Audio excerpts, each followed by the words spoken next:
Hey everyone! So I thought I'd give you a little update on what's happening with coronavirus in Tokyo and Japan because I live in Japan, so I thought I'd just share my experience, what's happening here. Um, so, as you may know, Tokyo is a little slower to react and perhaps not as strictly as even the United States because according to the tests, I don't know how many tests are being done here in Tokyo and Japan, and I don't know even who gets tested. I've looked for that, but I haven't found the information. But according to the testing information, we had like a low amount of cases compared to some other countries, and definitely even now compared to the US. I think we have like 10,000 cases right now, just past 10,000. And then we have, gosh, how many? Every day in Tokyo, there's probably like 100 or so cases. That's what I keep reading on the news. Sometimes it's 200 ish, in that range. So it seems to continue, we continue to get new cases. However, they're doing this testing, like I said, I don't know. But what we did here, we were not in a state of emergency until last week or so. Shinzo Abe, the prime minister here, he made an announcement that we were going into a state of emergency. And what that means is that the prefectures that he announced as in a state of emergency, their governors, like Tokyo prefecture has a governor, they get to choose how to react to the virus and what precautions to take. So what happened here in Tokyo is our governor said, okay, we request, not demand, it's not a law. Uh, we request that you close businesses at 8 p.m. and non-essential businesses don't open and thing, uh, things like that. People are requested to stay inside, avoid unessential contact, reduce it to 70 to 8, reduce contact with others by 70 to 80%. This is on their website. I can share a link to the website actually below. But the the thing is, so restaurants are closing at 8. But if you think about that, how much is that doing to prevent the virus spread? If you close at 8, if it were me, if I were planning on going out at 9, I would just go earlier. So I don't know if it's actually reducing that that recommendation by the governor, if that's actually reducing contact, because you can still go to the restaurant. However, many restaurants have closed. I will say that, like especially the chains, like Starbucks, Tully's we have here, Detour, that one.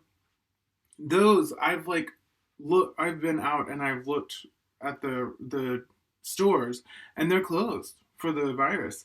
So some places are closed, but a lot of places like the mom and pop, smaller business like restaurants and cafes, they seem to be open. Not all of them, but until 8 p.m.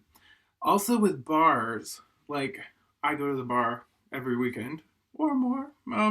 But yeah, I my favorite bar they closed, but after the governor's recommendation, and they're closed until further notice. So many bars are closed. Maybe all bars.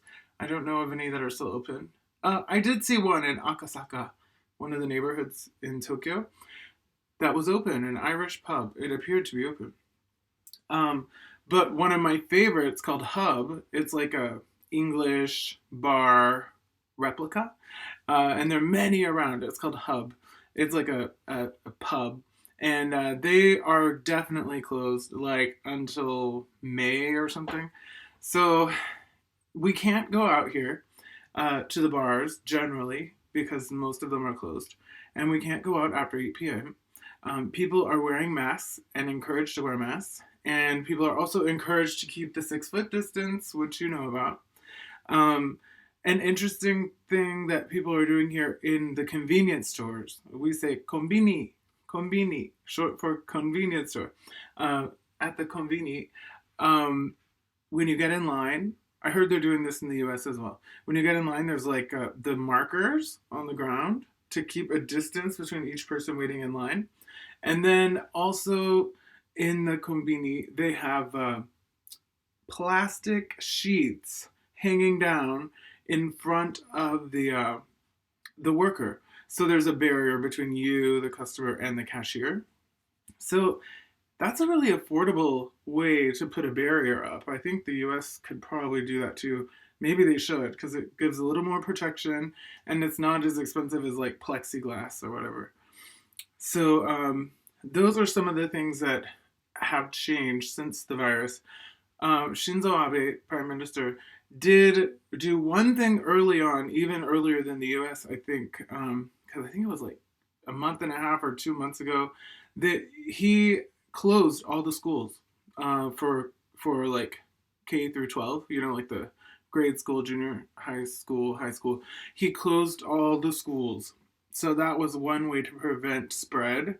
And you might argue that it's working because the case numbers are low for millions and millions of people, like in Tokyo. As far as percentage goes, it's pretty low compared to some other countries that have been hit really hard. But how is the testing? I don't know, because I looked at the Japanese government website, which again, I'll put a link down there. They have all the information in English from the government of Japan on the COVID crisis. But I didn't notice anything about who's getting tested and why and when. You know what I mean? One of my friends back in the US, who is a doctor, was wondering about our testing, and I just didn't know the answer. So maybe more information will come out about that. I know in the US, it sounds like people with symptoms get tested if they go to the hospital. So I don't know if we're doing that everywhere. I don't know if we can do that everywhere. I hope we are. And if we are, it seems like the virus is a little bit slower here than it has been in certain other countries. So are we doing a good job in Japan? I think, maybe. But our response has been a little weak compared to some other countries, even the US. But so far, not too many deaths, you know, compared to other places. So that's my update on COVID-19 here in Tokyo, where I am living. And please do subscribe to my channel and like this video. And if you do, and I'll see you later, okay? Have a great day. Bye.